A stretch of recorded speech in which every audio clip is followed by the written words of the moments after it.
Hoje pela manhã eu fui levar minha filha na escola e na volta chegando em casa, a minha sogra me ligou e ela perguntou se eu poderia ir com ela. Ela fez o convite, se eu poderia ir com ela no hospital, porque a mãe dela iria passar por uma cirurgia do braço.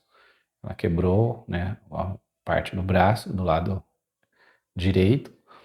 E a mãe dela, a mãe da minha sogra, estava com muito medo, né? E tinha um pessoal que estava ficando com ela lá. Eu não cheguei aí ainda, só fui levar minha esposa, né? No caso, a neta dela, né? E hoje a minha sogra me ligou e me chamou, né? Para que eu pudesse ir lá com ela fazer uma oração para a mãe dela. E eu vou confessar que a minha sogra era uma mulher de oração, uma mulher de Deus, uma mulher dedicada. E eu estava tão fraco, estava tão desanimado. Hoje eu não estava num dia inspirado. E ainda que todos os dias eu tento fazer o devocional, né? Desses dias mesmo eu terminei de ler a Bíblia inteira, o livro de Apocalipse, terminou no capítulo 21, 22, semana passada. E eu iria voltar nos evangelhos, né? Falei, o que eu vou ler agora, tal. Mas, enfim, eu foi pego de surpresa. Tem dia que você não tá tão legal, né? Tem dia que você não tá tão inspirado, você tá meio que para baixo.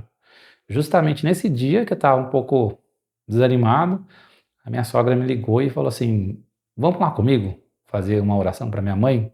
Ela vai entrar em cirurgia daqui a pouco e eu gostaria que você fosse comigo para a gente orar por ela. Confesso que eu meio que tremi na base, falei, meu Deus, eu vou fazer o quê? Não tô me sentindo tão seguro. E minha sogra, ela por si só, se eu levasse ela, fizesse oração, já estava de bom tamanho. E para resumir, eu peguei e fui, claro, com certeza. Passei na casa dela, né? Peguei ela e fomos ao hospital, onde a mãe dela iria fazer a cirurgia. E entramos no hospital e ela estava já no quarto, lá ali esperando o momento da cirurgia, onde tinha mais duas mulheres que estavam internadas com ela. E conversamos ali, né, com a mãe da minha sogra, com a mãe dela, encorajando ela, tudo, e chegou o momento dela orar. E a minha sogra, como eu disse, é uma mulher de oração, ela já levantou as mãos, né, impôs as mãos sobre a mãe dela e começou a orar para trazer paz. E foi uma bênção. Depois orou pela mulher da cama do lado, vizinha, né, a mulher que estava no meio. E por último, a mulher que estava no canto. Recebeu ali a oração, né, de bom grado. E antes, quando todo mundo estava conversando, o Espírito Santo me levou, né, para uma palavra no livro de Eclesiastes, no capítulo 7 e no versículo de número 8. Até deixei aberto aqui na minha Bíblia. E o Senhor me levou para essa passagem e eu peguei, eu parei, né, e li essa passagem. Eu parei e li essa passagem em alta voz para todos ali que estavam no quarto. O Senhor tocou no meu coração. O texto diz assim, né? Melhor é o final das coisas do que o seu começo. E através dessa palavra, eu trouxe ali uma palavra de encorajamento. E eu, sem força nenhuma, confesso que não estava naqueles dias, né, de ânimo, tudo. E eu comecei a falar, eu senti, né, uma força dentro de mim, né, uma força de encorajamento. E quando eu comecei a olhar, a mãe da minha sogra estava chorando, a mulher do meio também estava chorando, a outra do canto estava se emocionando, as pessoas que estavam acompanhando também começou a se emocionar, o quarto, você sentia que era um ambiente diferente, né? O ambiente já mudou, um ambiente espiritual, sabia que ali tinha a presença de Deus e eu peguei e fiquei surpreso, porque elas começaram a chorar, né? E depois de ter feito essa explanação no texto que Deus colocou no meu coração, fizemos ali uma oração e fizemos um apelo para a moça que estava no meio, né? Estava na cama do meio ali, ela se reconciliou com Deus, entregou a sua vida para Jesus, fez a oração ali em lágrimas, em pranto, e não é a nossa habilidade, né? Que o nosso conhecimento, o nosso devocional, não é nem isso que nos leva à perfeição com Deus, né?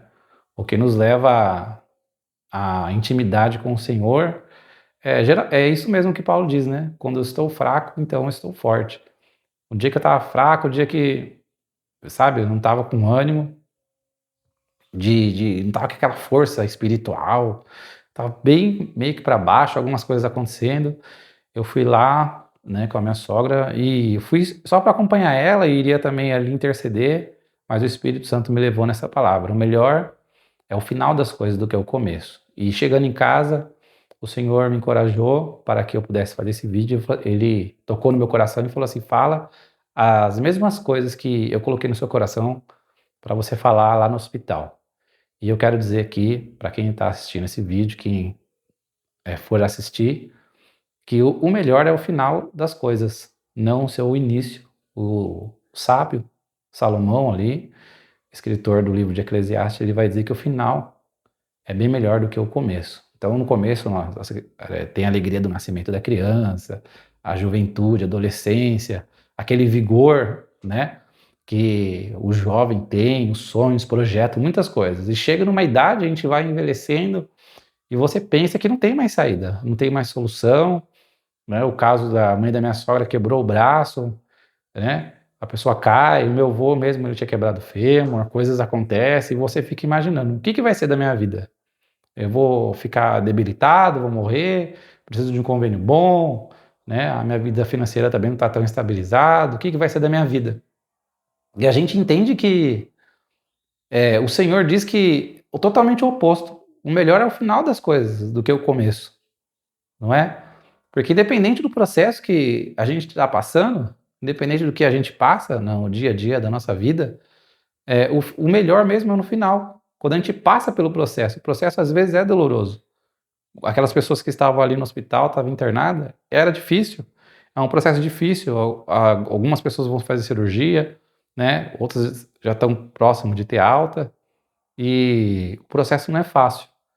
Desde o início aconteceu, né? No caso da mãe da minha sogra, quebrou o braço e estava passando pela dor e iria enfrentar a cirurgia. Mas eu trouxe essa palavra aí de esperança. O melhor mesmo não é o começo, mas sim o fim. Porque tudo nessa vida passa, né? Essas palavras que eu usei lá. Tudo nessa vida passa. Então, a cirurgia vai passar, vai se recuperar, vai melhorar e as coisas vão começar a andar, né?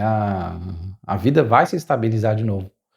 E quando nós chegarmos no nosso fim da nossa vida, quando a gente chegar no final mesmo da nossa vida, que é o último dia, o último fôlego de vida, aí que vai começar um novo processo na nossa vida, que é a eternidade com Deus, é o momento com Deus. Então eu cheguei no livro de Apocalipse, como eu falei, na semana passada, e eu li o Apocalipse 21 e 22. Apocalipse 21 vai dizer, João ele vai relatar, e vi um novo céu e uma nova terra, e o primeiro céu e a primeira terra já não existe, o mar já não existe o sol para dar sua claridade de dia, e nem a lua para dar sua claridade de noite, porque o Cordeiro é a sua lâmpada. Então o próprio Cristo, ele vai iluminar o céu. Lá não haverá noite, os portões vão ser abertos, 12 portões, os anjos, vai falar sobre as muralhas, né, da nova cidade, a nova Jerusalém, que de Deus descia do céu. Então não é o momento que a gente vai ficar vivendo aqui na terra a nossa eternidade, sem Deus. Não, a Bíblia vai dizer que o Senhor habitará conosco, Ele será o nosso Deus. Isso é o que nos aguarda, essa é a esperança do cristão. Existe uma frase que diz que a esperança é a última que morre, mas a esperança do cristão é que ele morreu. Mas até mesmo para a morte, Jesus deu um jeito, ele deu um jeito ele trouxe a vida na morte, ou seja, ele passou pela morte, mas a morte não foi suficiente para deter ele. E se a morte não foi suficiente para deter o Senhor, não será suficiente também para nós, porque existe um cântico que Paulo vai dizer: onde está, ó morte, o teu aguilhão? Onde está, ó inferno, a tua vitória? Então, aqueles que morrerem em Cristo ressuscitarão primeiro, Paulo vai relatar. E nós, os que ficarmos vivos, seremos arrebatados juntamente para encontrar com o Senhor nos ares. no abrir e piscar de olho, ante a última trombeta. Então existe esperança. Tudo nessa vida vai passar, né? Esse ano mesmo, o Senhor colocou no meu coração. A gente busca tantas coisas, né? Os projetos que a gente fez, que muitos de vocês fizeram projeto no começo do ano. Ah, que eu vou melhorar, que eu vou buscar Deus, que eu vou, né, frequentar mais a igreja, que eu vou estar nos cultos, que eu vou ler a Bíblia, que eu vou orar mais, que eu vou buscar Deus. Então a gente faz tanto projeto, mas já passou o começo, não aconteceu nada. O projeto que a gente fez lá com Deus, que iria seguir a Deus, acaba não fazendo nada daquilo que a gente prometeu. Passamos já do meio do ano, já estamos no mês 7, mas a Bíblia vai dizer, por isso que Deus é incrível. A Bíblia vai dizer que o melhor é o final das coisas. E eu quero trazer nesse vídeo que o melhor, se você quer o melhor de fato para a sua vida, esquece aquilo lá que você prometeu para o Senhor no começo do ano, que seria melhor, e que você de fato não foi melhor, porque nós não somos perfeitos. Nós fazemos plano, né? Falamos que vamos fazer isso, vamos fazer aquilo, mas a gente deixa tudo de lado. Mas eu quero dizer para você que o melhor, o escritor ele vai relatar que o melhor é o final das coisas. Então, se você quer ter um ano, um final de ano melhor, se você quer ter um final de ano feliz, começa a buscar o Senhor, começa a colocar de fato aquilo que você colocou no seu coração, de buscar o Senhor, de ler a sua palavra. Talvez você não vai conseguir ler a Bíblia inteira ou o Novo Testamento inteiro, mas entrega seu coração de fato ao Senhor, começa mesmo a se derramar diante do Senhor, e eu tenho certeza, tenho convicção que o Espírito do Senhor ele vai te fortalecer, porque assim como eu estava sem força nenhuma, o Espírito Santo me fortaleceu, né? Nós não somos fortes, nós somos fortes em Cristo, nós somos mais fortes em Cristo. Paulo vai dizer que o poder de Deus se aperfeiçoa na fraqueza, e eu senti isso na prática. O poder de Deus se aperfeiçoou quando estava fraco. O poder de Deus veio sobre a minha vida quando eu nem imaginava que iria sair hoje. Tinha tanta coisa para me fazer, a cabeça cheia. Eu recebi esse convite, vamos fazer uma oração. E eu tenho convicção que a minha sogra, ela ora direto nas madrugadas. Eu falei, nossa, eu pensei comigo, né? Será que só a oração dela já não era o suficiente? Que ela é mulher de oração, tudo. E ela foi lá e Deus usou, e ela orou, intercedeu. Você via que as pessoas estavam sedentas ali pela palavra de Deus naquele hospital. Mas o Senhor me deu uma palavra, em Eclesiastes 7:8, que o melhor é o final das coisas. Então, tudo passa nessa vida. A nossa vida passa, é um conto ligeiro, as coisas ruins vêm mesmo, os dias são maus. Jesus disse que no mundo nós teríamos aflição mesmo. As aflições desse tempo presente que vem com uma avalanche sobre a nossa vida, né? De tanta coisa ruim, tantas áreas ruins, na família, na política, né? Nos negócios, na renda, que às vezes é meio curta. E é difícil, não é fácil mesmo não. Mas o Senhor nos encorajou, falou que estaria conosco todos os dias, até a consumação do século. E a força do Senhor é o que nós precisamos. Precisamos só do poder de Deus, nós precisamos apenas somente da força de Deus para caminhar um pouco mais.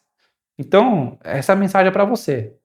Se você está aí triste, se veio pensamento ruim na sua cabeça, que você não conseguiu de fato, você não conseguiu de fato. Eu não estou aqui para julgar ninguém, você não conseguiu, a gente não consegue às vezes fazer aquilo que nós projetamos, mas o Espírito Santo, ele mandou vir, né? Ele tocou no meu coração e falou, grave esse vídeo. Ele tocou no meu coração para mim falar aquilo que eu falei no hospital. E que eu falei no hospital para aquelas pessoas que tudo vai passar, porque o melhor é o final das coisas. Em Jeremias, o Senhor usa o profeta Jeremias para falar com o povo do pós-exílio, né? Durante 70 anos. E no capítulo de número 29 vai dizer, Jeremias ele vai escrever, o Senhor tocando no coração dele, na boca dele, dizendo, bem sei eu os pensamentos que tenho a respeito de vós, pensamentos de paz e não de mal, para vos dar o fim que esperais. Ou seja, no final, não era no começo. O começo já tinha acontecido, né? O meio já estava acontecendo, as pessoas foram levadas cativa ali para a Babilônia, as pessoas estavam tristes, sem esperança nenhuma, e Deus ele vem, através do profeta Jeremias, dizendo que vocês vão passar pelo processo, vocês vão passar pelo processo que é difícil, que é doloroso, vocês têm que aprender a passar por esse processo, né? Ou seja, o profeta Jeremias, ele relatando, ó, vocês vão passar pelo processo, vai ser doloroso, vão ficar cativos no Egito, eu vou curar vocês, porque o Senhor, ele ama, ele corrige a quem ele ama, eu vou sarar vocês para vocês nunca mais prevaricar contra mim, nunca mais ser idólatra. E depois que vocês passar por todo esse processo, eu vou vir com restauração. No final do processo, ou seja, no final de 70 anos. É por isso que Jeremias ele vai relatar no livro de Jeremias, no capítulo 29. Bem sei eu os pensamentos que tenho para vós, pensamento de paz e não de mal, para vos dar o fim que esperais. Então ireis e orareis, e me buscareis, e me achareis, o Senhor diz, quando me buscar de todo o vosso coração. E o que é mais incrível é que depois desse texto, o próximo texto vai dizer assim: e eu serei achado de vós, diz o Senhor. O Senhor permite que nós o achemos. O Senhor não está longe para que nós não podemos achar.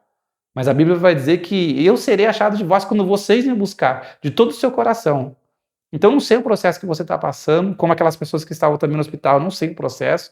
Cada um está passando um processo difícil, um processo diferente, seja ali no corpo, mas o Senhor ele trata com a gente de dentro para fora. A palavra de Deus é a única que divide o ser humano em 3 partes. A Bíblia vai dizer que a palavra de Deus ela é viva e eficaz. Ela é mais penetrante do que uma espada de 2 fios e penetra até a divisão da alma e espírito, ou seja, divide alma e espírito e juntas e medula, que é o corpo, e ela é apta para discernir a intenção do meu e do teu coração. Então, se às vezes nós estamos acamados, estamos com fragilidade no corpo, que traz para o emocional, que também abala nosso espiritual, é de fora para dentro, mas o Senhor ele cura de dentro para fora. Ele sabe a intenção do nosso coração, ele começa a curar as pessoas, né? No caso, eles estavam lá em situação de enfermidade, o Senhor começa a curar já o espírito, a alma, e juntas e medula, vai restaurando, e tudo vai passar, e depois que passar, o Senhor tem promessa, se nós permanecermos na presença dEle. Porque a fé, irmãos, a fé, ela não é uma fé platônica, ela não é uma fé somente no campo das ideias. A fé ela é viva, a fé é totalmente contrária daquilo que o mundo prega, daquilo que o mundo fala que eu só acredito vendo. Quantas vezes a gente já não ouviu essa expressão? Ah, fulano aconteceu isso com fulano, com ciclano, com beltrano. Ah, tá bom, então eu só acredito se eu ver se de fato aconteceu isso. Então isso daí não é fé. A Bíblia vai dizer em Hebreus, capítulo de número 11, versículo 1, que a fé é o firme fundamento das coisas que se espera, é convicção, a prova daquilo que você não vê. Então você tem a convicção, você tem fé, você acredita não vendo. Esta é a fé que vem do alto, a fé que vem de Deus. E a única forma, a única maneira da fé vir para o nosso coração é através da palavra de Deus. Né? O apóstolo Paulo vai escrever que a fé ela vem pelo ouvir e o ouvir da palavra de Deus. Então, quando nós ouvimos a palavra de Deus, a fé vem no meu e no teu coração. Todos têm fé? Todos têm fé. A fé é comum e é natural. Até mesmo um ateu tem fé.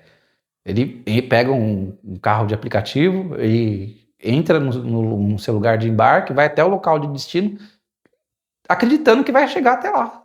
Ele entra no avião, vai até onde ele programou para ir e tem convicção que vai chegar até lá. Vai no hospital, né? Passa ali com o médico faz a transcrição do remédio. Ele tem convicção, se ele comprar aquele remédio, ele vai ficar melhor. Essa é a fé natural, todo mundo tem fé. Mas a fé que salva, a fé que vem de Deus, que vem do alto através da palavra de Deus. Por isso que a palavra de Deus ela é viva e ela é eficaz. É essa palavra de Deus que nos dá coragem, que nos faz caminhar, que nos faz crer, que nos dá esse ânimo, esse vigor, mesmo a gente estando fraco. Então ninguém é forte, eu não sou forte, eu não sou melhor que ninguém, né? Ninguém é melhor do que ninguém, esquece isso. O importante é o final.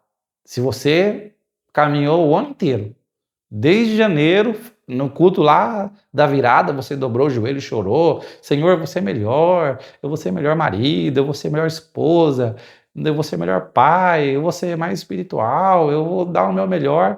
E os meses passam e nada acontece. Você fica até frustrado com você mesmo. Já aconteceu comigo. Você fica frustrado, chateado. Mas a palavra de Deus é aquela que o Senhor trouxe no meu coração no hospital, hoje pela manhã.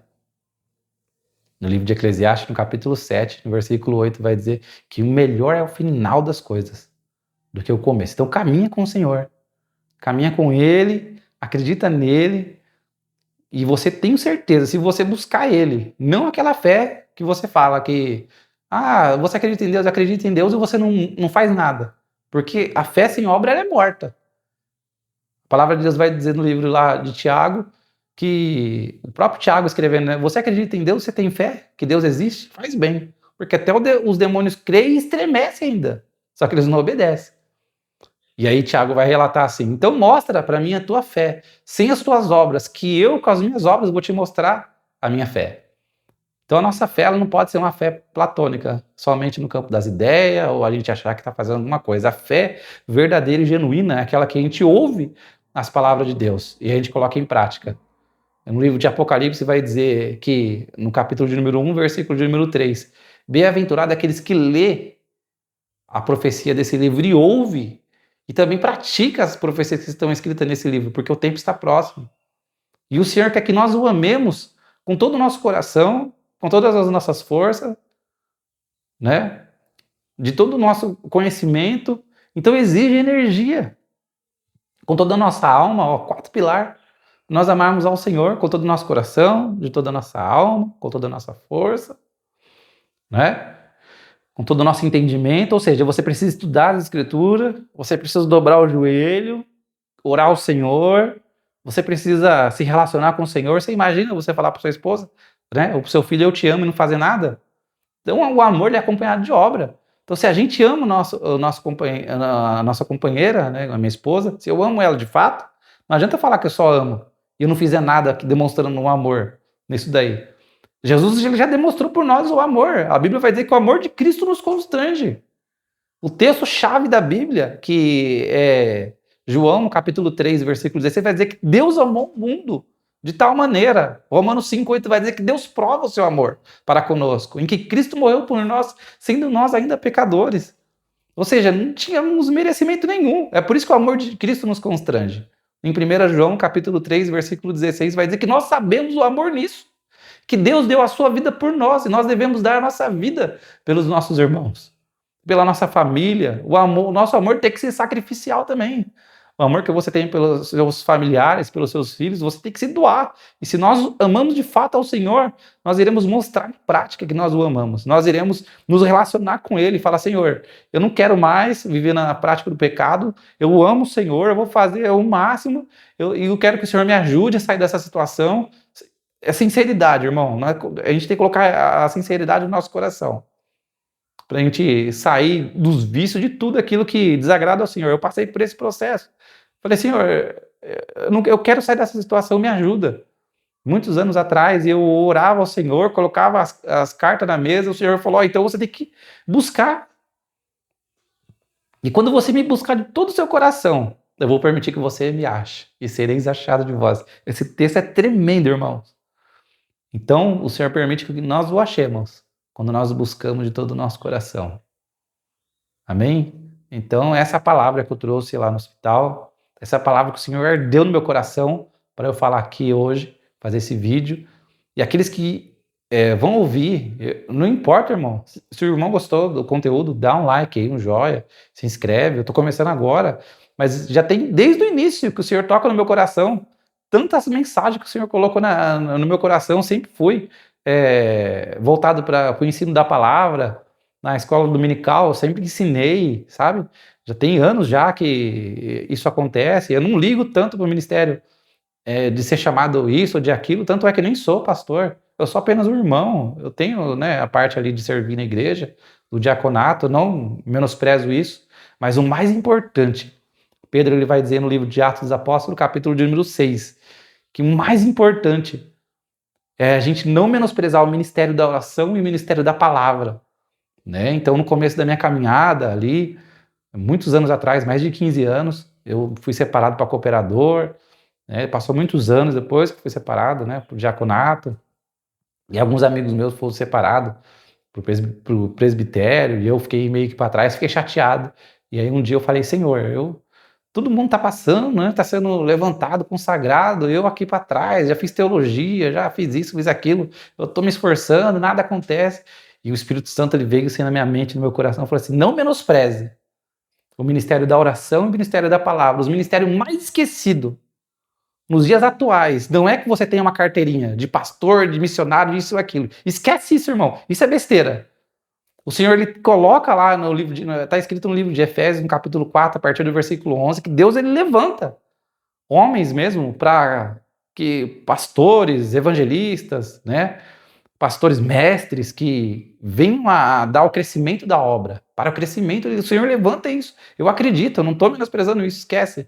Mas quantas pessoas têm título hoje, mas eles não têm aquilo que Pedro falou. Nós não podemos servir às mesas e deixar o ministério da oração e o ministério da palavra. Este aqui é o livro mater, é o livro principal da nossa vida, é a nossa regra de fé em prática, está tudo aí. Foi escrito por 40 escritores diferentes, mas é o único livro do mundo que você lê ele na presença do autor, que é o Espírito Santo. Porque ele inspirou esses 40 homens. E tudo que está escrito ali, ele vai acontecer. Apocalipse, né, o livro parece que é de terror, né? Mas é o livro da revelação. Apocalipse, capítulo de número 1, versículo de número 1. Revelação de Jesus Cristo. Apocalipse significa revelar, mostrar o que está oculto. Revelação de Jesus Cristo, a qual Deus lhe deu. Ó, Deus fez parte, Jesus Cristo, para mostrar para quem? Para os seus servos, as coisas que brevemente devem acontecer.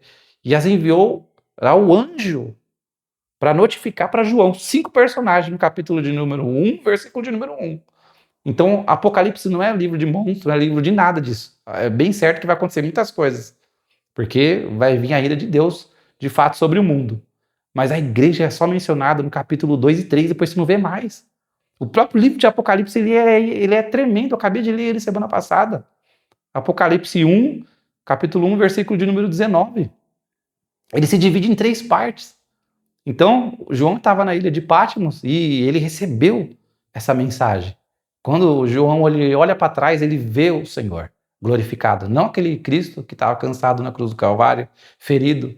Ele já fez isso. Mas quando João ele olha para trás e vê Jesus Cristo glorificado, Jesus falou assim, escreve, João, as coisas que você tem visto, que é o capítulo 1, as que são, capítulo 2 e 3, e as que depois dessas vão de acontecer, capítulo 4 até o capítulo de número 22. E no capítulo de número 4 vai dizer, depois dessas coisas, João ele vai relatar, olhei para o céu e vi uma porta aberta no céu. Ou seja, depois de todos os eventos da igreja, depois do capítulo 2 e 3, que Jesus ele falou que sabe, o Espírito Santo sabe, irmãos. O Espírito Santo ele sonda as mentes e os corações. E a Bíblia vai dizer que existem muitas vozes no mundo. Muitas vozes existem no mundo. O tempo que nós estamos vivendo é o tempo da internet, né? É o tempo da comunicação. E é bem-vindo quando a gente sabe usar de forma correta. Mas o próprio Paulo vai dizer que existem muitas vozes no mundo. Relatando ali em 1 Coríntios, né? Sobre a manifestação dos dons espirituais. Mas somente esse texto, existem muitas vozes no mundo. E todas essas vozes existem um significado. Nenhum idioma, um dialeto, ele não tem um significado. As pessoas entendem aquelas pessoas que estão morando naquela região. Mas existe uma voz, a voz do Espírito. Por isso que Apocalipse é tremendo. Capítulo 2 e 3, as cartas endereçadas para a Ásia Menor, que hoje é a Turquia. Hoje está tudo em ruína. Mas quando João escreveu as 7 cartas da Igreja Menor, e cada carta, no finalzinho dela, o Senhor falava os acontecimentos que estavam acontecendo na igreja e dizia assim, quem tem ouvidos ouça o que o Espírito diz às igrejas. Então o Espírito fala, o Espírito diz às igrejas. Ou seja, nós temos ouvido? Temos. Então quem tem ouvidos ouça. Nós temos ouvido, ouvimos, de fato, né? As vozes, né? Existem muitas vozes no mundo, mas nós ouvimos a voz do Espírito Santo. E essa é a mensagem para nós refletirmos. O Espírito Santo ele continua falando. O Espírito Santo ele continua falando. Nós devemos, às vezes, abafar as vozes. Muitas vozes. Internet, a gente vai para lá e vai para cá. E a gente fica até atordoado de tanta informação. Né? Essa informação da nova tecnologia da informação e comunicação. Segundo o filósofo Pierre Levy, ele vai dizer que nós estamos num cyberespaço, internet. Não tem limite, é cultura em cima de cultura, as coisas. E cada vez vai ser pior, né? Essa revolução industrial. Estamos já na quinta, passando para a sexta revolução industrial, né? As IAs, né? Ou seja, o aumento da ciência, como vai descrever no livro de Daniel, aumentando, as coisas aumentando, muitas vozes, muitas coisas no mundo, e nossa vida cheia, e a gente não tem tempo para Deus, e pum, já foi. O ano passou correndo, e a gente não fez nada de novo. Mas eu quero dizer para os irmãos, como o Senhor falou no meu coração, é tempo de buscar o Senhor. A Bíblia vai dizer no Antigo Testamento: buscar-me-eis e me achareis, quando me buscar de todo o vosso coração. E o Senhor permite com que nós o achemos. Amém, irmãos? Não desanime. Continue. Marche. Caminhe um pouco mais. Coloque a boca no pó. Talvez Deus tenha esperança de nós. Não é tarde para a gente se humilhar debaixo da potente mão de Deus. Né? Nas epístolas gerais vai dizer, o próprio escritor vai dizer lá em Filipenses, Paulo escrevendo para a igreja de Filipos, que haja em vós, irmãos, o mesmo sentimento que houve em Cristo Jesus. Não é um sentimento de superioridade, não é um sentimento de arrogância, mas um sentimento de renúncia, um sentimento de obediência. Que haja em vós o mesmo sentimento que houve em Cristo Jesus, que sendo em forma de Deus, não teve por usurpação ser igual a Deus, mas aniquilou-se a si mesmo, na forma de homem. E achado na forma de homem, ele abaixou um pouco mais na forma de servo, sendo obediente até a morte, e morte de cruz, pelo que Deus o exaltou soberanamente. Ele deu um nome que é acima de todo nome. Se nós tivermos esse sentimento de renúncia, né? Esse sentimento que nós não somos superiores a ninguém, que nós estamos na dependência de Deus, do Espírito Santo, o Senhor ele vem, ele nos abate mesmo, faz com que nós descemos no pó, mas se nós obedecermos ao Senhor, e se nós de fato buscarmos ao Senhor, termos esse sentimento que houve em Cristo Jesus, como Paulo vai relatar, nós seremos bem-aventurados. Porque todo aquele que se humilha diante de Deus, Deus exalta. Mas a todo aquele que permanece firme, com o coração duro, com o coração orgulhoso, o Senhor abate. E a palavra de Deus vai dizer: hoje, se ouvirdes a voz do Senhor teu Deus, Paulo vai escrever, não endureçais o vosso coração. Creio que Paulo, né, o escritor aos Hebreus, vai dizer: hoje, se ouvirdes a voz do Senhor teu Deus, não endureçais os vossos corações, como aconteceu com o povo de Israel. Então, hoje, não é para amanhã. Esquece o que aconteceu no começo do ano, esquece aqueles propósitos que você fez, que você não conseguiu. De fato, a gente não consegue mesmo. A vida do ser humano, nós somos cheios de falha. O que o Senhor quer comigo e com você? Sinceridade. Seja sincero, abra o coração e fale: Senhor, eu fiz isso, eu não consegui, de fato, fazer aquilo que eu prometi. A minha vida está de mal a pior. Sabe por que a nossa vida, irmão, vai de mal a pior? Eu peguei esses dias no livro de Atos, no livro de Ageu, ali no finalzinho do Antigo Testamento, e eu fiquei abismado, porque eu tinha lido, depois ouvi alguém falando na internet, depois ouvi alguém falando também na igreja, e o próprio profeta vai dizer, né? É tempo de estar nas vossas casas, né? Luxuosos, estucados aí de boa, enquanto a minha casa está deserta. Ou seja, qual que é a nossa casa? É o nosso corpo, o nosso templo do Espírito Santo. É a falta de comunhão que a gente tem com Deus. Né? Eu tô falando isso porque eu também tô desabafando com os irmãos. É difícil. Nunca foi fácil buscar Deus. A Bíblia vai dizer que não tem nenhum justo sequer. Ninguém busca Deus. Todos estão separados e fora do reino de Deus. O Romanos 3 vai dizer isso. Ele vai ratificar o que está escrito no livro de Salmos, capítulo 14, Salmos de número 14, né? Então não tem ninguém que busque a Deus, não tem nenhum justo sequer, todos nós prevaricamos contra o Senhor. Mas como nós colocamos a nossa boca no pó, quando a gente começa a ser sincero com nós mesmos, e começa a ser sincero com o Espírito Santo e com Deus, o Senhor vem e restaura, o Senhor vem e nos dá força, o Senhor vem sobre nossas vidas e nos dá esperança, nos dá ânimo, e a gente consegue vencer. É isso que eu quero dizer para os irmãos, é tempo de vencer, é tempo de romper, é tempo de deixar para trás o que foi e aproveitar esse tempo presente. Por isso que a palavra presente é presente. Estamos hoje no presente, hoje. O Espírito Santo diz para mim e para você: hoje, se ouvirdes a sua voz, não endureçais o vosso coração. Então é tempo de não endurecer o nosso coração, sermos sinceros com o Senhor, abandonar o pecado e começar a colocar em prática, para que nós possamos amar o Senhor de fato, possamos buscar o Senhor de fato, que a gente possa ser melhor nessa terra e que, acima de todas as coisas, irmãos, ter um nome escrito no livro da vida do Cordeiro. Apocalipse 21, no último verso, vai dizer que ficaram de fora os covardes. Quanto tempo que a gente se acovarda? Eu, durante 6 meses, a dificuldade de fazer um vídeo. Eu tenho dificuldade, irmão, de falar com a câmera. O Senhor me dá força de falar com as pessoas, tudo. Falei lá no hospital, na igreja, dava aula na escola dominical, mas com a câmera eu morri de medo. Até agora, né, eu fico meio receoso.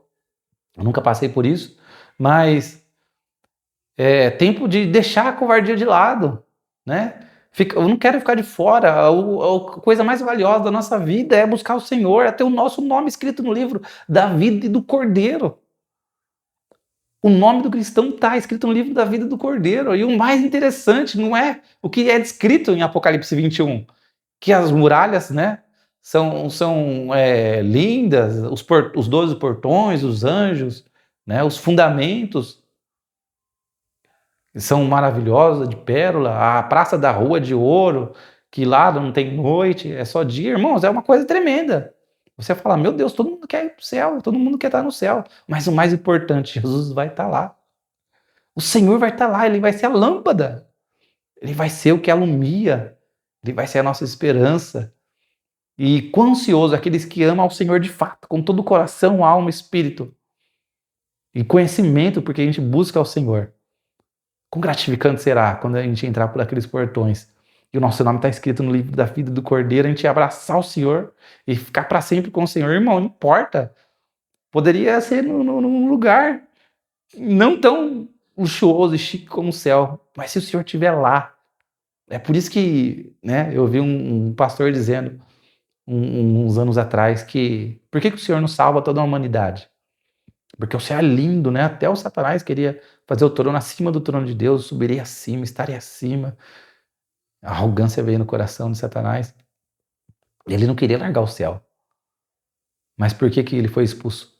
Porque ele não queria Deus. Por que as pessoas, a humanidade inteira não é salva e vai morar com o Senhor? Porque chegando lá vai querer tirar Deus do céu. E a nossa maior alegria do cristão é que Jesus está lá. Jesus é o que faz a gente mover, é o que nos ama de fato. E esse amor é sentido no meu e no teu coração, que nos dá sentido, nos dá aquele vazio, aquele buraco que tem no nosso peito é arrancado fora. A gente sente o amor dele sobre as nossas vidas, a gente é enxertado no amor através do fruto do Espírito. O primeiro gomo do fruto do Espírito é o amor. Gálatas 5 vai dizer isso. Então, o amor de Cristo no nosso coração, o amor de Jesus no nosso coração, o gozo, depois vem as 9 gamas do fruto do Espírito Santo. É tudo isso que ele dá. O fruto não é nosso, é do Espírito. Ele é enxertado no nosso coração, na nossa vida. É por isso que nos dá força, nos dá ânimo de caminhar. Não é por causa de nós. A fé, ela vem de Deus. É dom de Deus. Ela não vem de vós, não vem da gente, para que ninguém se glorie e bata no peito. Eu sou merecedor. Nós não somos merecedores, mas a graça de Deus, de Cristo, nos constrange e faz com que a gente caminhe, e faz com que nós amemos ao Senhor, amemos aos irmãos, que a gente consiga orar, perdoar de fato e viver uma vida regrada, uma vida voltada para Deus, mesmo a gente sendo ruim. Porque o caminho, a porta é estreita. Quando a gente entra pela porta da salvação, ela é estreita e o caminho também é apertado. Até o último dia, irmãos, a gente vai lutar. Contra nós mesmos, contra o diabo, Satanás, né, que tentou o Senhor no deserto, tentou de todas as formas, contra nós mesmos, contra o diabo, contra o mundo. A concupiscência da carne, a concupiscência dos olhos, né, que é o pecado, e a soberba da vida.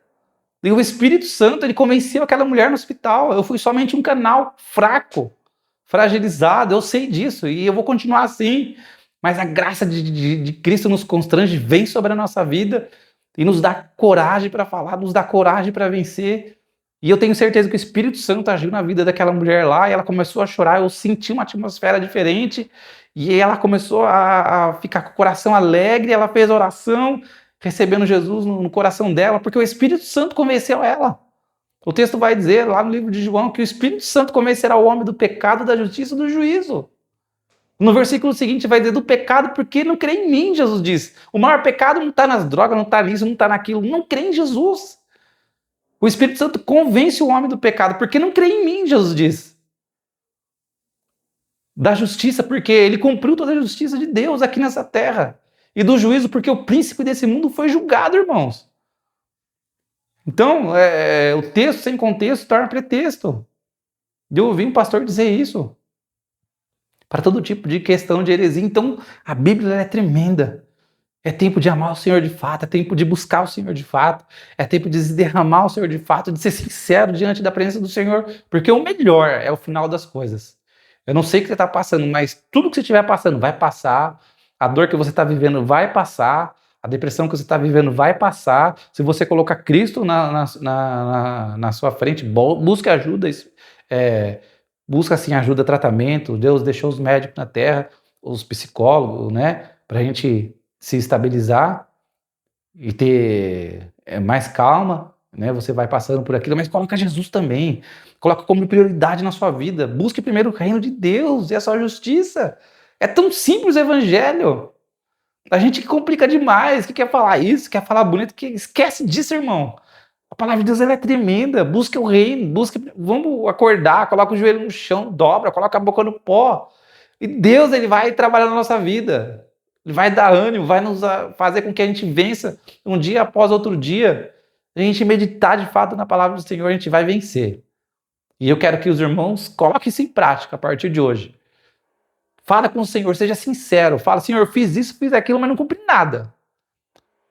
E eu não vou prometer nada, mas eu vou me dobrar diante do Senhor agora. E eu vou falar com todo o meu coração que eu preciso do Senhor na minha vida, que eu preciso de ajuda e que eu preciso terminar o ano bem. Faça isso, irmão. Eu tenho certeza que o Espírito Santo vai te ajudar. Porque o Espírito Santo ele não está longe. Ele não está longe para que não possa estender as suas mãos. As mãos do Senhor não estão encolhidas para que não possa salvar. Os ouvidos do Senhor não estão agravados, Isaías vai dizer, para que não possa ouvir. Mas o coração quebrantado, contrito, o Senhor não rejeita. Não é difícil, irmão, se quebranta diante do Senhor, chora. A gente chora por tudo nessa vida, chora por isso, por aquilo. Esses dias eu vi um rapaz chorando na situação financeira do Brasil, eu sei que é difícil mesmo. A gente chora por tudo, mas a gente não chora nos pés do Senhor. Esquece, quebra o protocolo, chore nos pés do Senhor, se agarre com Ele, né? Fale as suas mazelas diante do Senhor, fale o que está na sua mente, no que passa no seu coração. Ele sabe tudo, coloca tudo para fora, irmão. Eu tenho certeza que o Espírito Santo ele vai vir, né? Como chuva serôdia, vai regar de dentro para fora a nossa alma, os nossos sentimentos, vai nos reestruturar e a gente vai ter um final de ano vencedor. Porque a Bíblia diz que nós somos mais do que vencedores. Não porque somos fortes, somos mais do que vencedores por aquele que nos amou, que é Jesus. Somos mais do que vencedores porque Jesus nos amou primeiro. É por isso que nós somos mais do que vencedores em Cristo Jesus. Foi bem extenso, queria fazer um vídeo curto, mas o Espírito Santo tocou no meu coração e falou assim, fale para o meu povo. As pessoas que irão ouvir esse vídeo. Né, começando a gravar agora, mas o Senhor falou, fale, porque da mesma forma que você falou e o Espírito Santo visitou aquele hospital, ele vai visitar também você, onde você estiver, no seu carro, na sua casa, no trabalho, não sei, mas não abandone ao Senhor, não deixe ao Senhor em último lugar, coloque como prioridade na sua vida. Eu tenho certeza que o Espírito Santo ele vai trabalhar na sua vida. Dizime 1% do seu tempo por dia. Fala tanto sobre o dízimo, fala tanto sobre dinheiro. Por que você não dizima o seu tempo? Dizima 1% do seu dia, que é 24 minutos. Se a gente fosse dizimar os 10%, não do dinheiro, mas do nosso fôlego de vida, devolver para o Senhor, na oração, na leitura da palavra, gastaríamos 2 horas e 40 minutos. Mas se a gente entregar para o Senhor o que Ele nos deu, a vida, em 1% só, irmão, Jesus parece estar mendigando para a gente está aí, andando, cambaleando pelos cantos, esbarrando, não conseguindo fazer nada, a gente não faz porque a gente é ruim de fato. Mas se a gente entregar para o Senhor 1% do nosso dia, que é 24 minutos, que a gente passa no piscar de olho nas redes sociais, entregar para o Senhor na leitura da palavra, na oração, falando com o Senhor, pedindo coragem, eu tenho certeza, a gente cumprir isso daí, o Senhor vai nos dar força para vencer mais 1%, 2%. Nem fala para os irmãos que vai, até o final do ano chega aos 10%. Do seu tempo. Esquece dinheiro, irmão. Se você quiser dizimar, dizima. Não quero nem falar de dinheiro. Mas dizima o seu tempo. Doe para o Senhor. O que Ele te deu fôlego de vida, Ele te deu família. Você tem emprego, você tem tudo. Todo dia você come. Esquece isso. Mas Ele te deu o essencial, que é o fôlego de vida. Eu quase perdi isso daí em 2021 no Covid. E eu fiquei tão atônico, tão desesperado pelo ar entrar nas minhas narinas, que eu quase fui para a eternidade. Teve um dia que eu falei, Senhor, eu tô aqui internado, mas eu vou morrer. Com aquela máscara, aquele oxigênio vindo com toda a força. Parecia que eu tava andando de moto sem capacete. Depois eu foi diminuindo. Mas até acontecer isso, irmão, até chegar no catéter, foi horrível. É uma coisa que a gente não enxerga, a gente não valoriza. A gente valoriza tantas coisas, mas a gente não valoriza esse sopro que Deus nos deu. Então seja fiel ao Senhor. Doe 1%. Você não vai desperdiçar, você vai investir no reino. E eu tenho certeza que o Espírito Santo vai te ajudar. E você vai terminar esse final de ano alegre. Você vai terminar no final de ano feliz. Você vai terminar no final de ano fazendo aquilo que o Senhor quer que você faça. Mas comece a fazer. Seja sincero. Eu tenho certeza que Deus, Ele vai te ajudar e vai te abençoar. Amém? Que Deus abençoe os irmãos em nome de Jesus. Um abraço.